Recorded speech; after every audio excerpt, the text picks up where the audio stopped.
Hello everybody, welcome back to Polymath. I hope you're all doing very well. My name is Dan, and this episode is actually the start of a new sort of kind of Polymath episode that I'm going to do called Polymath Bites. And it's basically going to be, like, instead of like the normal 1 to 2 hour episode, it's just going to be like 20 minutes. It's not going to replace Polymath, so I'm still going to do some episodes that are massive and like 90 minutes because loads of the topics that I talk about are massive, and I think they deserve that much attention. Like, I really don't want to talk about something massive like, for example, what actually is communism, and not give that the attention and the sort of detail and the thoroughness that deserves. And I like giving a really proper, thorough answer. However, it's also occurred to me that, you know, I started this sort of podcast, radio show, whatever, because what I wanted to do was sort of disseminate and popularize academic information for just the general public. I just wanted to talk about and raise awareness for things that I think are good and important to know about, and which I think can make you a happier, wiser, well-rounded, better informed person. But I've realized that even though a 90-minute video gives a lot of information, that's really kind of daunting. Like, 90 minutes is a big commitment for a video. Even an hour is a big commitment for a video. And you guys are busy. You guys have lives, you've got people to see, you've got friends to meet, you've got things to do. Maybe you don't have any of those things to do, I don't know you, but maybe you're having a great time at home, like watching YouTube videos and eating shit, I don't know. But whatever you're doing, you're busy. You're enjoying doing that. And a 1 hour video is a big interruption on that. So what I wanted to do is start like a little sub-series of just 20-minute videos.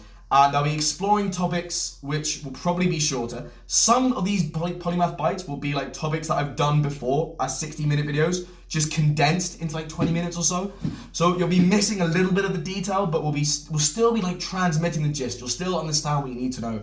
The key insights, the sort of basic expert consensuses will still be communicated with you. The approach of Polymath Bites is still the same as Polymath. We take a topic, we approach it from lots of different angles, and I'm not giving you my own hot takes, I'm not giving you my own opinions, I'm just taking an expert consensus from lots of different academic disciplines, and I'm integrating all of them to give you well-rounded, proper answers. So, this episode is what the left wing and right wing actually mean. And I've done this before in episode 8 as like a full 60-minute episode.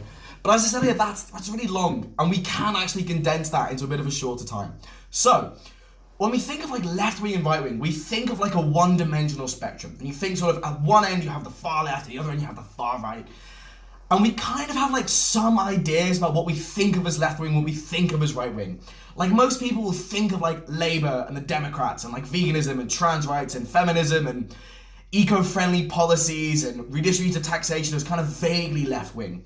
And most people think of like the Republicans or the Conservative Party and, I don't know, law and order, opposing kind of changes, opposing kind of reforms, a more conservative stance on feminism and trans rights and abortion or divorce, euthanasia, suicide, as more right-wing. And then we have some ideas with the far left, people sort of think of like Stalin and communism, and the far right, people sort of think of like Hitler and Mussolini.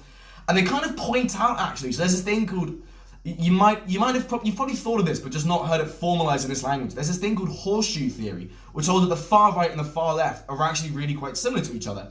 And we'll explore why that is. We'll explore why that's a massive oversimplification and not really the case, but we'll also explore why that seems to be the case initially. And it's because when we look at this one-dimensional spectrum of left-wing and right-wing, actually, that's really, really obscurative because there's so many different strands in there. So we're talking about not just about the nature of power and authority. Like, people kind of associate democracy with being vaguely in the center or like vaguely left or like center right, center left, and like totalitarian states as like far left and far right. So clearly we have this idea of political power and the use of political power. There's also this idea of economics, so like redistributive taxation or versus sort of free market philosophy being associated with leftism and rightism respectively. And we also have this idea of these kind of socio-cultural values about feminism and trans rights and veganism and abortionism. Not abortionism. Abortion, it's not a philosophy. Maybe it is a philosophy, I don't know. I've never heard of abortionism as a philosophy, but I don't know, if you want to cook that up at home, you know, you do you. So we have these three kind of strands of information here, actually. When we look at these, oh, I've just got a message. Okay, well, I'm just going to ignore that and hope that it's fine. We have these sort of three different strands of things that we think of as left-wing and right-wing. We can group what we think of as left-wing and right-wing into three different categories. And actually, this is something that's done in political science. There's no massive consensus on this. So if you just go on the Wikipedia page for political spectrum, you'll see loads and loads of different ways to expand on this one-dimensional spectrum. So the consensus is really that this 1D spectrum isn't very helpful, but what replaces it? Loads of different experts have different ideas. What I'm going to present to you is this kind of diffraction of this one-dimensional spectrum into 3 individual axes. So 3 one-dimensional spectra that comprise this big axis of left versus right. But again, there's lots of other ways to do that. And so actually in this series, so on my channel on Polymath, I have this sort of like a little series called An Objective Guide to Political Ideologies. And that's episode 9, 10, 11, 12, 14, and 19. And in each of them, we use this tripartite classification of left wing versus right wing. So one of these spectra is about the nature of political power. It's sort of libertarianism versus authoritarianism. We'll get to that in a minute. A second of these spectra is about the nature of the economy and how the economy is run. And that spectrum is about economic leftism versus economic rightism.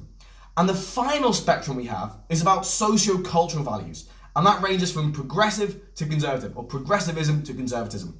So let's look at the first one, the nature of political power. So libertarianism versus authoritarianism is this kind of scale. And where you sit on that scale is basically a function of how do you think power should be distributed and used in a society? Who gets power? And what can power do? So in a more libertarian belief system is one where there's individuals are more free and have more liberty and are under less constraints by the governing power in their society. Authoritarianism is a belief system where individuals have more constraints and have less liberty and are subject to more sort of rules from the governing power in their society. And at the far end of the authoritarian scale, in the libertarian direction, is anarchism, which abolishes any kind of central governing authority entirely. So the whole point of anarchism is that there is no state. Now there's lots of misconceptions about anarchism, and I've actually made an episode all about that, episode 19. But the point is that anarchism is fundamentally and above everything else concerned with human liberty. And it believes that as long as there is any kind of central coercive power, rather than splitting society into these sort of decentralized units where individuals are so local communities are responsible for their own law enforcement and rulemaking, that's anarchism. That's the only way its liberty can be protected. At the other end of this libertarian authoritarianism spectrum is totalitarianism, wherein the government controls essentially every aspect of its citizens' lives. There's no human rights, there's no basic civil rights such as freedom of speech, freedom of the press, freedom of religion, etc., etc., etc.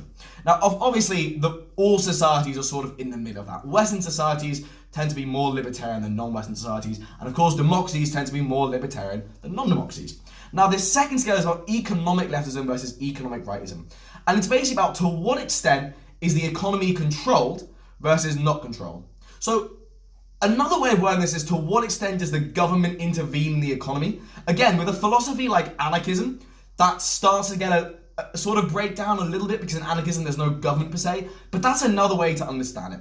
So in a more economically left-wing society, the economy is more regulated, the government plays a more active role, there's more state protection, there's more labor laws, there's more business laws, there's more government intervention in the economy. In economic rightism, there's more deregulation, there's more of a free market philosophy. At the far end of this economic right end of the spectrum is laissez-faire. So when the government plays zero role in the economy at all. So there's no restrictions or regulations of business, there's nothing like a minimum wage or anything, there's no laws that pertain to the economy at all. The furthest end of that spectrum in the economic left direction is a planned economy. So when there's no market, so a market economy is one where the sort of decisions in the economy, so like about who gets what in that economy, is made according to the rules of supply and demand. So you have a market where individuals are freely able to sort of engage in transactions. The degree of freedom varies, but the point is that they can make a transaction. And the rules of that transaction are done according to the law's basic economic rules such as supply and demand.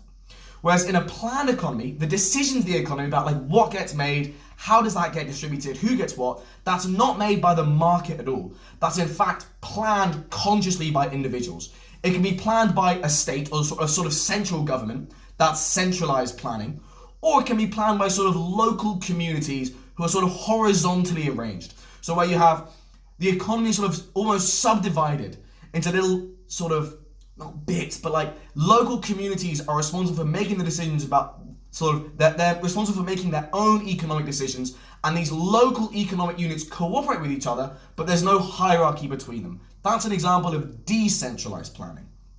So this final spectrum that we have here is the socio-cultural sort of spectrum, and it ranges from progressive to conservative, and that encompasses values such as it's about stances on things like feminism, trans rights, minority rights. So, for example, racial minorities, gender minorities, sexuality minorities. It's also about issues such as veganism, abortion, divorce, euthanasia, and sort of a progressive person. Again, this is sort of the one that people have most of an intuitive understanding of. A more progressive end of that spectrum takes more progressive views on these things. A more conservative end of the spectrum takes more conservative views of these things. Now, but what's I think really, really important to understand is that like what distinguishes these ends of the spectrum, it's not just about like what particular stance they take on certain issues. It's much deeper than that. It's about fundamental ethical values. Because when you analyze human morality, and that's what we do in episode 5 on is morality innate or learned. Human morality is very multifaceted. So in anyone's sort of in moral conception, there's different moral concerns. There's the concern of empathy. We care about how other people feel. There's this concern of equality. We don't like unjustified differences in status and opportunity or resources, for example. So most people don't like feudalism because they say it's inherently unfair. So some people are essentially privileged over others. We also like proportionality. We like the idea of people getting what they're owed. So we don't like the idea of, for example, free riders. So people who just sort of, for example, like when you're in a group project with someone and someone doesn't pull their weight and yet gets all the rewards from a high grade in that group project. We don't like that because it's not proportional. Their reward is not proportional to their effort. We also like just authority that we see as justified. So for example, if like a child is really disrespectful to their parents, or to use a more prosaic example, like a year 7 is really rude to like a sixth former, most people don't really like that. It's seen as disrespectful. It's seen as immoral in some way because it's a subversion of just authority. We also have this moral concern of loyalty. So we don't like treachery, we don't like betrayal. There's also this moral concern of sanctity. Now, sanctity is something that is more applicable in non-Western cultures. So for example, lots of rituals. So for example, like Brahmins in India, for example, won't wipe their bottom with their right hand, and untouchables are seen as ritually unclean traditionally in the caste system. It's seen as a moral violation, for example, for a Brahmin to sleep with an untouchable because it violates a kind of sense of sanctity. Now that doesn't really translate too well into Western thought. A good way of describing that is the almost universal West, even across the world, but even in the West, dislike of incest. So when you take people in a lab in the West and you ask them, a brother and a sister could consensually, without any kind of coercion or pressure, have sex, it doesn't make them feel uncomfortable. They actually feel as if their relationship is closer. Is that morally wrong? Most people say yes. But when they're asked why, they struggle to find the words because they try to conceptualize it in terms of like the harm inflicted, and they can't really do that because there's no harm inflicted. But actually, they just find it on like a gut instinct level morally wrong to do that. And they find it morally wrong to do that because of this kind of sanctity principle of morality. And finally, there's a liberty principle of morality. Human beings don't like having their freedom restricted for unjust reasons. So again, that doesn't necessarily mean that all human beings universally hate any kind of restraints on their freedom and freedom of action. It's just when that's seen as unjustified. And these 7 kind of aspects I've just mentioned to you are actually, so there's this theory called moral foundations theory. And when I say theory, I don't mean just sort of like a guess, like a guesstimate. It's about this sort of, it's not just like a hypothesis, it's a model of how the world works based on evidence. And the moral foundations theory proposes that these 7 sort of moral foundations provide the base, a sort of inherent evolved base of human moral psychology and how we view morality. And in different societies and different belief systems, there's just like a different balance of these moral foundations, but all of them play some kind of part, apart from in very extreme ideologies. What's important to understand is that in this kind of progressive conservative end of the scale, especially, we see a difference in the basic moral foundations involved. So in the more conservative end of that spectrum, there's more of a focus on the principles of like law and order, but the moral foundations of authority, loyalty, and sanctity. On the progressive end of the spectrum, there's more of an emphasis on the moral foundations of empathy, equality, and liberty. And also on the right, but slightly less on like the far right, more on the sort of middling conservative end of that spectrum, there's a greater concern on proportionality as well. So again, the progressive conservative divide, it's not just based on like what you happen to think on a specific issue. It's really based on much more deep kind of moral intuitions and moral stances. That's a really, really massive like slapdash summary. It's just that it's already been 15 minutes and I really want to make this like 20 minutes. But the point is that we have these three subscales, right? We have these three spectra. And the key thing is these can be understood in both absolute and relative terms. So for example, let's take the economic left-wing versus economic right-wing spectrum. We can understand this in absolute terms. So there are some policies which are objectively far economic left, such as central planning or decentralized planning. And there are some economic policies that are objectively really far economic right, such as laissez-faire. And there's different economic policies based on their degree of regulation that objectively, so if we number this economic leftism versus economic rightism scale from like 1 to 10, 1 being far economic left, 10 being far economic right, total economic planning is going to be 1, laissez-faire is going to be a 10.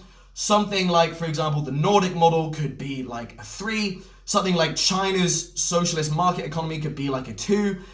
The American system could be like a 7. You know, these numbers are just sort of arbitrary. That's just me kind of like, don't focus on the actual numbers that I've given for like the Nordic model, China's economic system, and the American system. Those are just sort of random numbers that came to my head. The point is just the relative position of those numbers. So the point that I'm trying to make is that objectively, a certain economic policy or a certain system of government, such as totalitarianism or autocracy or democracy, that will sit objectively, regardless of any kind of context, at some point in these three spectra. However, these three spectra can also be understood in terms of in kind of a relative sense, because what's seen by different societies as libertarian or authoritarianism, or economic left-wing or economic right-wing, or progressive or conservative, varies based on that society. It varies based on context. So for example, the view in the 1800s in the South, so the view in say like the 1830s in the southern USA that slavery was a bad thing would have been a progressive view. However, a progressive view in the South in the 1830s would have been that racism is still completely justified and different races are still inherently superior or inferior to each other, but that slavery is morally wrong. That would have been a progressive view for that time and place. However, in America nowadays, 200 years later, that's a very conservative view. Similarly, in the context of America, for example, the policies, in the context of the USA nowadays, the politics of Bernie Sanders are quite economically left-wing relative to the norm in that society. However, the policies of Bernie Sanders in a Western European context would, on that economic spectrum, be about in the middle, because relative to that society, they're not so left-wing. And in fact, there's this concept in sociology called the Overton window, and it's this kind of range of views which are seen as normal, a little bit less fringe, a little bit more fringe, but still generally acceptable, less acceptable, and radical. So for example, currently in the UK, for example, a normal classic view would be democracy. So everyone, the vast majority of people in the UK support democracy. And then you have views which are slightly left-wing and slightly right-wing, such as the views of the Labour Party or the Conservative Party. You have views which, well actually, I mean, again, in many Western countries, right-wing parties have actually shifted to the right. So perhaps we should use the Conservative Party in 2000 as an example, because in the 21st century, the Conservative and the Republican parties, just to give some Anglo-American examples, have actually shifted quite significantly to the right. But you understand the point that I'm trying to say. This is generally seen as acceptable variants, the left-wing and right-wing. Things like socialism or things like Reform UK are seen as more fringe. They're seen as further away from that mainstream. They're seen as less socially acceptable. And finally, things like anarchism and Antifa and fascism are outside that window of acceptability, that Overton window of normal political views. These are seen as radical views. But the point is that in different societies, in different contexts, the center of that Overton window is different. So for example, in the UK in the early 1800s, the idea of democracy, the idea of every individual, every adult over the age of 18 having the right to vote would have been outside of that Overton window. It would have been too progressive, it would have been too libertarian to be publicly acceptable. Whereas nowadays, it's in the center of that Overton window. It is publicly acceptable. So the point is that while certain economic and political policies are objectively fairly libertarian or fairly authoritarian, although their exact place in that spectrum is more ambiguous, so you can understand these spectra in absolute terms, you can also understand them in relative terms. And I talk about this a lot in episode 18, which is about whether we can judge historical figures by the value of today. And it basically talks about how what's been seen as progressive and conservative has varied massively throughout time and places, and even nowadays varies massively. And if you want to capture some of that variation in how different societies think, you can also look at something called the World Value Survey, which essentially plots how progressive and conservative countries are in absolute terms. So like how objectively, in terms of this progressive conservative spectrum, how progressive or conservative a certain country's belief systems are. But we can also see that some countries are relatively more progressive and conservative than others, and in certain cultural, in certain geographical temporal contexts, so for example the Middle East nowadays, you can see how in that context a society like, for example, Tunisia is quite progressive, but in another context, for example that of Protestant Europe, those same beliefs are very conservative. So that is what left wing and right wing actually mean. I really, really hope you've enjoyed. This is the first episode of Polymath Bites. I thought I'd just try something new and something that I think is quite interesting, and I think it'll be quite useful, hopefully. I hope you're all doing well. I hope you all have a lovely day, and take care. All the best. Ta-da.